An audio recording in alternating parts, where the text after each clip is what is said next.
అధ్యక్ష,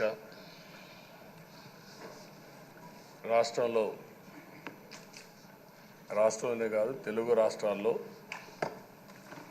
అత్యంత సీనియర్ శాసనసభ్యులు మీరు ఒకరు. బీసీ నేతగా గుర్తింపు ఉన్న మిమ్మల్ని నేడు శాసనసభ అధ్యక్ష పదవిలో చూడడం చాలా సంతోషంగా ఉంది అధ్యక్ష. అంతవరకు మిమ్మల్ని సభలో ఇక్కడ చూసాం, ఈరోజు అధ్యక్ష స్థానంలో చూస్తున్నాం. చాలా ఆనందంతో చాలా గర్వపడుతున్నాం. అందరి ఆమోదంతో 16వ శాసనసభకు స్పీకర్గా ఏకగ్రీవంగా ఎన్నికైన మీకు నా హృదయపూర్వక అభినందనలు, శుభాకాంక్షలు. ఈరోజు ఇక్కడ చాలామంది కొత్త శాసనసభ్యులు వచ్చారు. ఒకసారి అయ్యన్న పాత్రుడు గారి జీవితాన్ని కూడా ఆలోచించుకోవాల్సిన, మీరందరూ తెలుసుకోవాల్సిన అవసరం ఉంది. మనందరి మాదిరిగానే ఆయన కూడా ఒక హంబుల్ కుటుంబంలో 1957 సెప్టెంబర్ 4వ తారీఖున ఉత్తరాంధ్రలో నర్సీపట్నంలో జన్మించారు. తల్లిదండ్రులు చింతకాయల వరహాల దొర చెల్లాయమ్మ గారు. యువత రాజకీయాల్లోకి రావాలని ఆ రోజు ఎన్టీ రామారావు గారు పార్టీ పెట్టిన మొదట్లో పిలిపిస్తే 25 సంవత్సరాల వయసుండే సమయంలో రాజకీయాల్లోకి వచ్చిన వ్యక్తి అయ్యన్న పాత్రుడు గారు. అక్కడి నుంచి 7 సార్లు ఎమ్మెల్యే అయ్యారు, ఒకసారి ఎంపీ అయ్యారు. ఎమ్మెల్యేగా, ఎంపీగా, మంత్రిగా తెలుగు రాష్ట్రాల్లో తనకంటూ ఒక ప్రత్యేకమైన ముద్ర వేయగలిగారు. ఏ పదవి ఇచ్చినా ఆ పదవికి వన్నె తీసుకొచ్చిన వ్యక్తి అయ్యన్న పాత్రుడు గారు. వారి కుటుంబం కూడా మనం ఆలోచిస్తే కొంతమంది ఫస్ట్ జనరేషన్లో రాజకీయాల్లోకి వస్తారు. అయ్యన్న పాత్రుడు గారిని చూస్తే 6 దశాబ్దాలు రాజకీయ చరిత్ర కలిగిన కుటుంబం. 1962లో అయ్యన్న పాత్రుడు గారి తాత లచ్చా పాత్రుడు గారు స్వతంత్ర పార్టీ నుంచి పోటీ చేసి గెలిచారు. స్వాతంత్ర సమరయోధుడు గౌత లచ్చన్న సమకాలికునిగా పనిచేశారు. అదే వారసత్వాన్ని కొనసాగిస్తూ అయ్యన్న పాత్రుడు గారు ఇప్పటివరకు పనిచేస్తున్నారు. 83, 85, 94, 99, 2004, 2014, 2024లో ఎమ్మెల్యేగా విజయం సాధించారు. నర్సీపట్నంలో తెలుగుదేశం పార్టీ పెట్టినప్పటి నుంచి వారే పోటీ చేస్తున్నారు. అది వారి యొక్క ప్రత్యేకత. 7 సార్లు ఎమ్మెల్యే గెలవడం, 16 సంవత్సరాలు మంత్రిగా పనిచేయడం, 1996లో అనకాపల్లి ఎంపీగా గెలుపొంది 2 సంవత్సరాలు అక్కడ పనిచేయడం, తెలుగుదేశం పార్టీ పాలిట్ బ్యూరో సభ్యుడిగా 10 ఏళ్ళు పనిచేశారు. టెక్నికల్ ఎడ్యుకేషన్, రోడ్లు, భవనాల శాఖ, అటవీ శాఖ, పంచాయతీరాజ్ శాఖ మంత్రిగా బాధ్యతలు నిర్వహించారు. 3 సార్లు R&B మినిస్టర్గా పనిచేశారు. అదేవిధంగా మనం ఒకసారి చూస్తే ఎప్పుడూ పోరాట యోధుడు, రాజీ పడని నాయకుడు, ఒక విశిష్టమైనటువంటి లక్షణాలుండే వ్యక్తి. తెలుగు రాష్ట్రాల్లో ఏ మారుమూల ఎవరిని అడిగినా అయ్యన్న పాత్రుడు గారిని గురించి చెప్తారు. 66 సంవత్సరాలు, ఇప్పుడు కూడా ఫైర్ బ్రాండే, చనిపోయే వరకు ఫైర్ బ్రాండ్గానే ఉంది. ఎక్కడ దాంట్లో రాజీనే లేదు. అదే మరి ఇంకొక పక్కన చూస్తే తనకంటూ ఒక ఇమేజ్.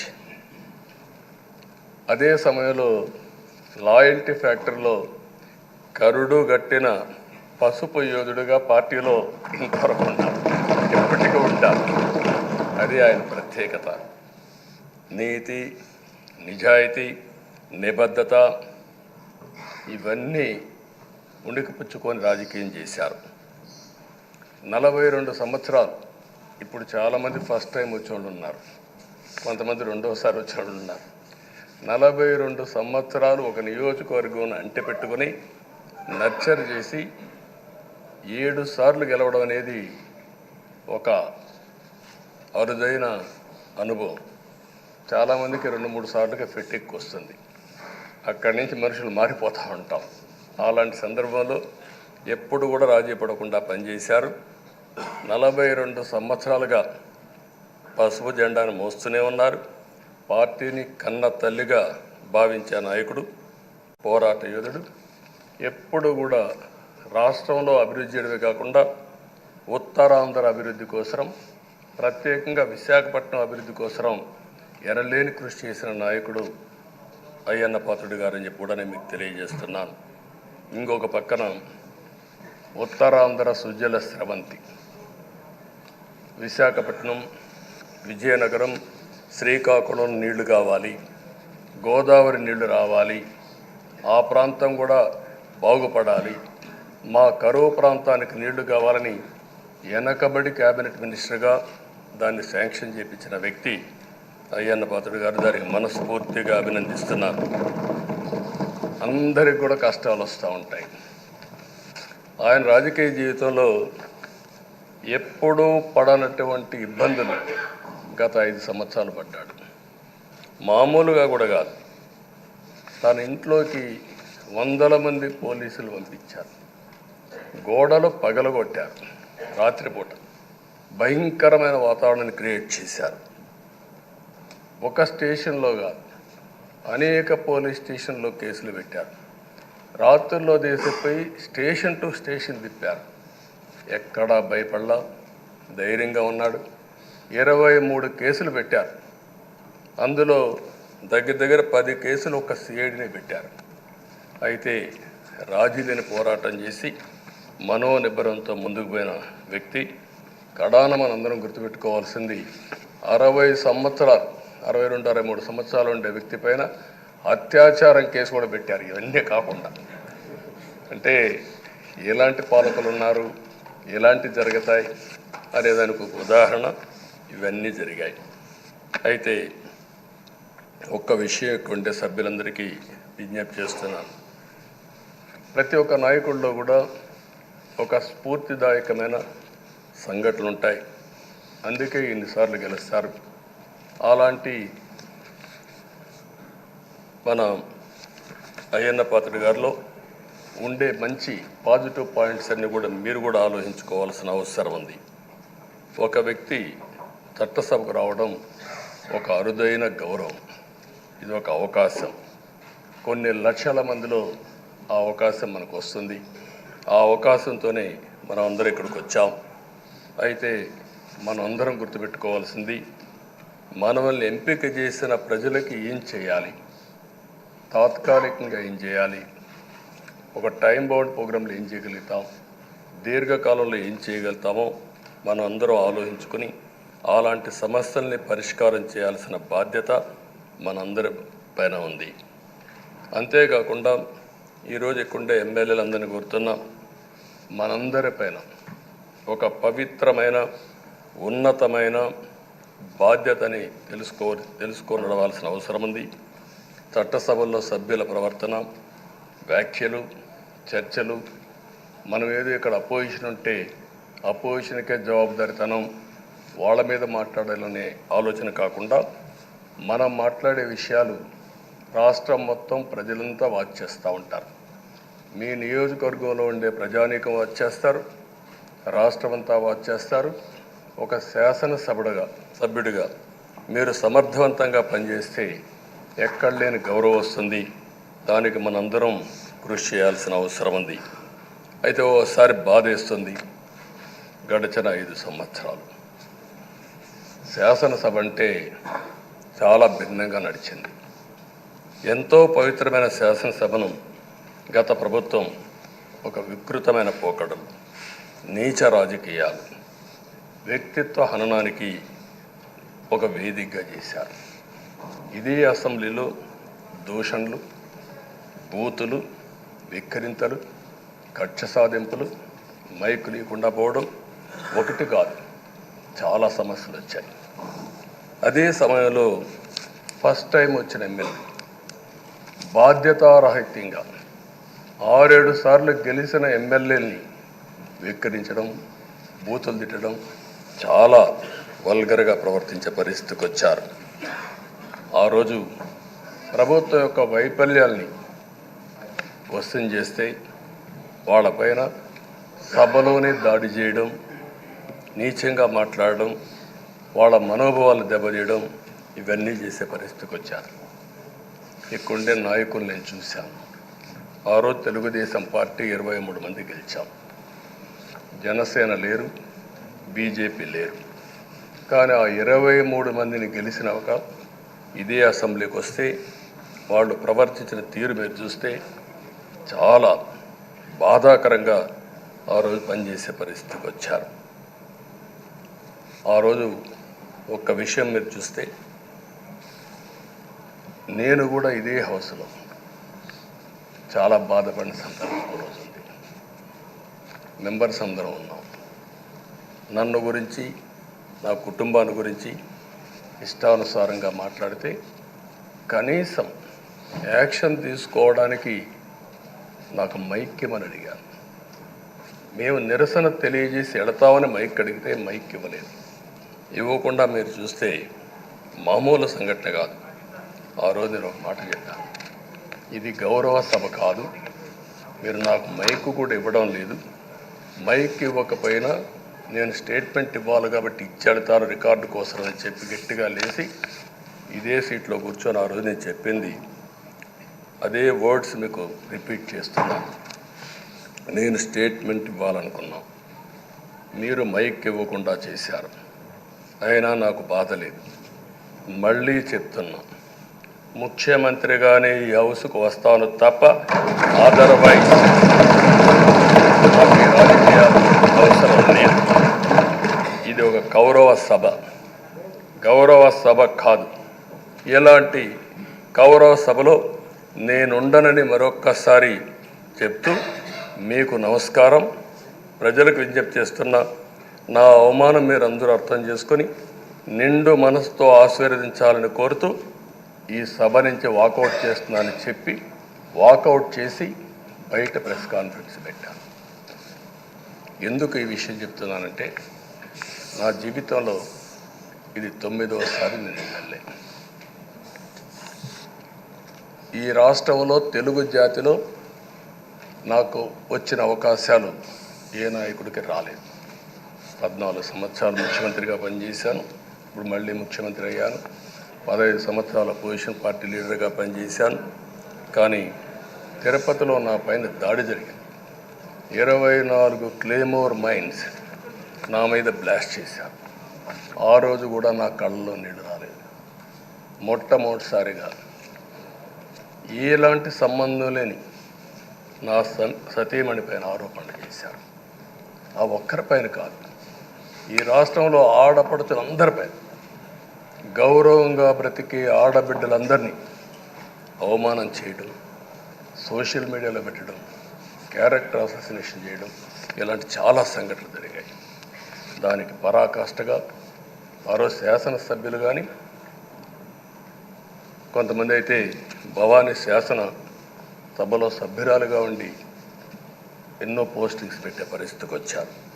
అలాంటి సంఘటనలు చూసిన తర్వాత ఫస్ట్ టైం నా జీవితంలో ఆడబిడ్డల కోసరం ఇలాంటి హననాన్ని చేశారని బాధపడుతూ కంటతడి పెట్టాను. ఆ రోజే అనుకున్నా, ఇలాంటి పార్టీ ఈ రాష్ట్రానికి అరిష్టం, ఇలాంటి వ్యక్తిత్వం ఉండకూడదు. మళ్ళీ ఈ రాష్ట్రాన్ని గౌరవ సభ చేసి హోందాగా నడిపించే వరకు నేను పనిచేస్తానని చెప్పి ఒక శపథం చేశాను. ఆ శపథం ప్రకారమే ప్రజలు గెలిపించారు, వచ్చాను. ఈరోజు 2 సంవత్సరాల తర్వాత, ఆ రోజు నేను వెళ్ళింది 2021 నవంబర్ 19వ తారీఖున వెళ్ళాను. నిన్న మీ అందరి ఆశీస్సులతో, ప్రజలందరి యొక్క ఆమోదంతో ఈ సభలోకి ఎంటర్ అయ్యాం. నాకు జరిగిన అవమానం కానీ, ఆడబిడ్డలకు జరిగిన అవమానం కానీ భవిష్యత్తులో ఎవరికీ జరగకుండా కాపాడే బాధ్యత ఈ అసెంబ్లీ తీసుకోవాలని అందరినీ కోరుకుంటున్నాను. నా గౌరవాన్ని కాపాడిన ప్రజానీకానికి మరొకసారి మనస్ఫూర్తిగా ధన్యవాదాలు, అభినందనలు. నా జీవితాంతం రుణపడి ఉంటా. మళ్ళీ నాకు జన్మనంటే తెలుగువాడుగా పుట్టాలని, తెలుగు గడ్డ రుణం తీర్చుకోవాలని నా ఆకాంక్ష. తప్పకుండా ఇచ్చేస్తాను. మొన్న మీరు ఒక్కసారి చూస్తే ఎన్నికల్లో ఇక్కడుండే శాసనసభ్యులందరికీ అనుభవం ఉంటుంది. ఎక్కడో అమెరికాలో ఉండే వ్యక్తులు 5 లక్షలు 10 లక్షల రూపాయలు ఖర్చు పెట్టుకుని ఓటొచ్చి ఓటేయడం, నెల 2 నెలలు పనిచేసే పరిస్థితికి వచ్చారు. వేరే రాష్ట్రాల్లో ఉండే ప్రతి ఒక్కరూ ఇది నా బాధ్యత అనే ఉద్దేశంతో అందరూ వచ్చి ఓట్లేసే పరిస్థితికి వచ్చారు. కొన్ని సంఘటనలు చూస్తే ఆశ్చర్యం వేస్తుంది. హైదరాబాద్ నుంచి ఎన్నికల ముందు రోజున 55 ట్రైన్లు వేశారు. 55 ట్రైన్లో ఫుట్పాత్ల పైన నిలబడుకొని వచ్చారు. ఏసీలో ఫుల్గా, మామూలుగా ఏసీ అంటే ఒక ప్రెషర్ ఉంటుంది, ఎక్కువ మంది ఉంటే గాలి ఆడదు. అయినా కూడా లెక్క పెట్టుకోకుండా వచ్చారు. వీళ్ళందరినీ మనం పిలిస్తే రాలా, మనం ఆర్గనైజ్ చేస్తే రాలా. కానీ ప్రజలు గెలవాలి, ఈ రాష్ట్రాన్ని కాపాడుకోవాలని పిలిపించాం. ఎన్డీఏ, పవన్ కళ్యాణ్ గారు, బీజేపీ, తెలుగుదేశం ముగ్గురం కలిసి దాంతో స్పందించి పెద్ద ఎత్తున ప్రతి ఒక్కరూ మా బాధ్యతను వచ్చారు. అదే మాదిరిగా పేదవాడు భోజనం తెచ్చుకొని బస్సుల్లో వచ్చి ఓటేసి మళ్ళీ వెళ్ళారు. అంటే అంత అభిమానం చూపించారు. వాళ్ళ రుణం తీర్చుకోవాల్సిన బాధ్యత ఈ సభ పైన ఉందని చెప్పి మీ అందరికీ తెలియజేస్తున్నా. ఆ బాధ్యతని మన కళ్ళ ముందు ఎప్పుడూ కనపడవలసిన అవసరం ఉంది. ఈరోజు రాష్ట్రం విధ్వంసమైన రాష్ట్రాన్ని మళ్ళీ గాడిన పెట్టాలి. మంత్రులందరం ప్రమాణ స్వీకారం చేశాం, పవన్ కళ్యాణ్ గారు అందరం కూడా చేశాం. కానీ ఈరోజు ఒక్కసారి ఆలోచిస్తే ఎక్కడున్నామో తెలియని పరిస్థితి, ఎంత అప్పు ఉందో తెలియని పరిస్థితి, చాలా సమస్యలు ఉన్నాయి. అయితే ప్రజలు మంచి ఎమ్మెల్యేలు ఎన్నుకున్నారు. నేను కానీ, పవన్ కళ్యాణ్ గారు కానీ, బీజేపీ కానీ, అగ్రనాయకత్వం అందరం కూడా, నరేంద్ర మోడీ గారితో సహా ఇంకొక పక్క అమిత్ షా గారు అందరం కూడా మీటింగ్లు పెట్టినప్పుడు చాలా స్పష్టంగా హామీలు ఇచ్చాం. అవి నమ్మారు, మనలందరినీ ఎంపిక చేసుకున్నారు. మీరందరూ కలిసి ఒక మంచి వ్యక్తిని, రాజకీయాల్లో గౌరవాన్ని కాపాడే వ్యక్తిని, పార్టీని నమ్ముకున్న వ్యక్తిని మీరు ఎన్నుకున్నారు. ఈరోజు మనందరం కూడా గుర్తుపెట్టుకోవాల్సింది, ఇక్కడికి వచ్చినప్పుడు అవతల పార్టీ వాళ్ళు కూడా మనం ఎగతాళి చేయాల్సిన అవసరం లేదు. ప్రజలు పనిష్మెంట్ ఇచ్చారు. ఇదే హౌస్లో నేను చూశాను, 23 సీట్లు మాకు వచ్చాయి. నేను బాధపడ్డాము. కానీ ప్రజాస్వామ్యాన్ని గౌరవించాలనే ఉద్దేశంతో ప్రజాస్వామ్యుతంగా పనిచేశాం. 23వ తారీఖు ఎన్నికల రిజల్ట్స్ వస్తే దాన్ని వక్రీకరించి 23వ తారీఖున దేవుడు రాసిన స్క్రిప్ట్ ఇది, మీకు 23 సీట్లు వచ్చాయని మాట్లాడారు. ఇప్పుడు నేను అడుగుతున్నా, కూటమికి 164 సీట్లు వచ్చాయి. 1, 6, 4 కూడుకుంటే 11 వస్తుంది. రాష్ట్రంలో దగ్గర 1631 రోజులు అమరావతి రైతాంగం ఆడబిడ్డలు ఉద్యమం చేశారు. ఆ 4 నెంబర్లు కలుపుకుంటే 1, 6, 3, 1 కలుపుకుంటే 11 వస్తుంది. అంటే ఇది కూడా భగవంతుడి స్క్రిప్ట్ అయినా కూడా నేను మాట్లాడడం లేదు, నేను కామెంట్ చేయడం లేదు. ఈరోజు ఉంటే వాళ్ళకు కూడా అర్థమయ్యేది. వాళ్ళు ఉండకుండా పోవడం అనేది వాళ్ళ పిరికితనం తప్ప ఇంకోటి కాదని చెప్పి కూడా నేను మీకు తెలియజేస్తున్నా. అయితే నేను ఇక్కడుండే సభ్యులను కూడా మిమ్మల్ని కోరుతున్నా, మనం ప్రజా సమస్యలపైన దృష్టి పెట్టాలి తప్ప వీళ్ళ మీద కాదని చెప్పి కూడా నేను మీకు తెలియజేసుకుంటున్నాను. ఆ రోజు పవన్ కళ్యాణ్ గారిని అసెంబ్లీ గేటు కూడా తాకనీయం అని పెద్ద పెద్ద డైలాగులు చెప్పారు. 21 సీట్లలో పోటీ చేస్తే 21 సీట్లని గెలిపించిన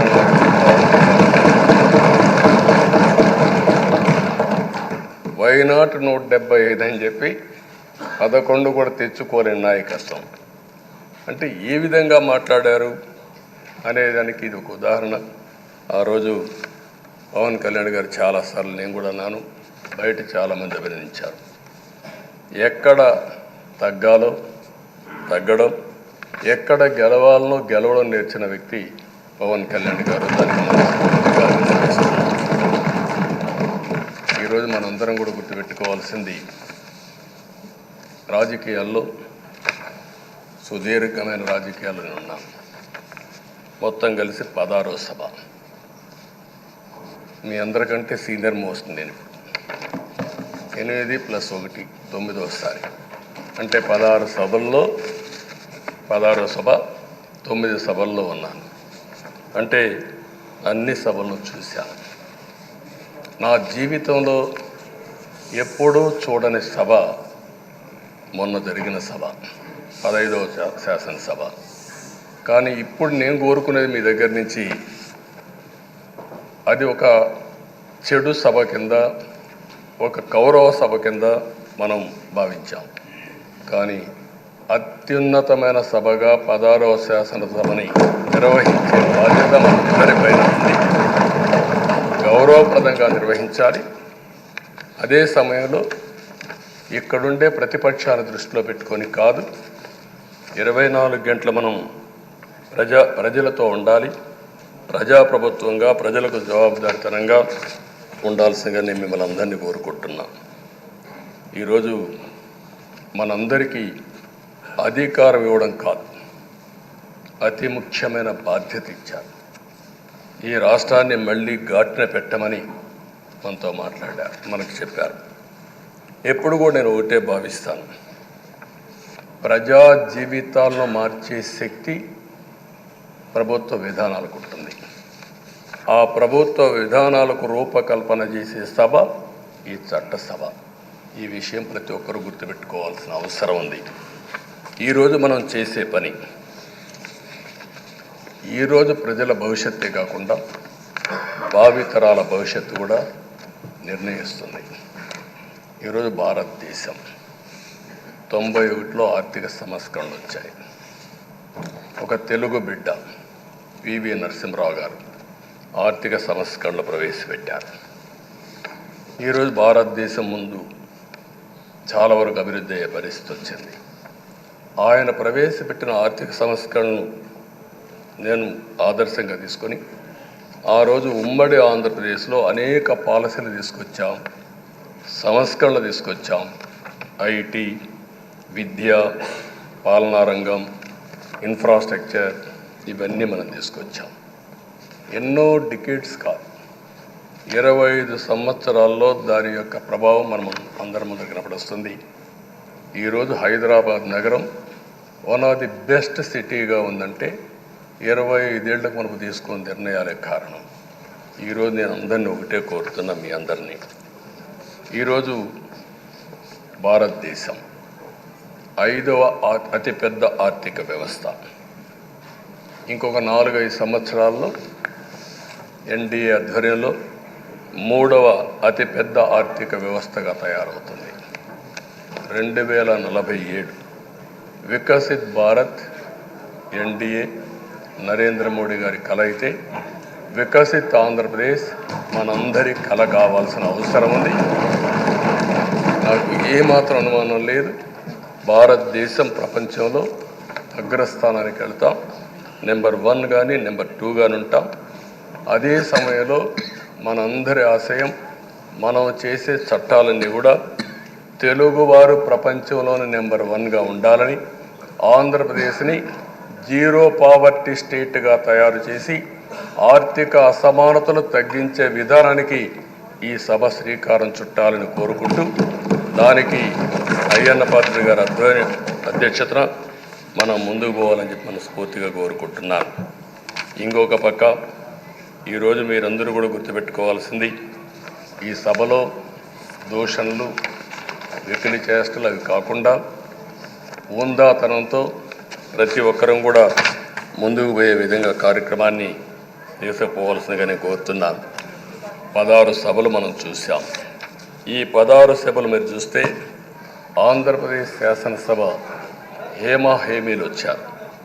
అందులో టంగుటూరి ప్రకాశం పంతులు, ఎన్జి రంగా, నీలం సంజీవరెడ్డి, బెజవాడ గోపాల్ రెడ్డి, తెన్నేటి విశ్వనాథం, గౌత లచ్చన్న, పివిజి రాజు, ఉచ్చలపల్లి సుందరయ్య, అయ్యదేవర కాళేశ్వరరావు, చండ్ర పుల్లారెడ్డి, వావిలాలు గోపాలకృష్ణయ్య, మోటూరి హనుమంతరావు, గుంటూరి బాపనయ్య, కాకాని వెంకటరత్నం లాంటి ఉద్దండులందరూ వచ్చారు.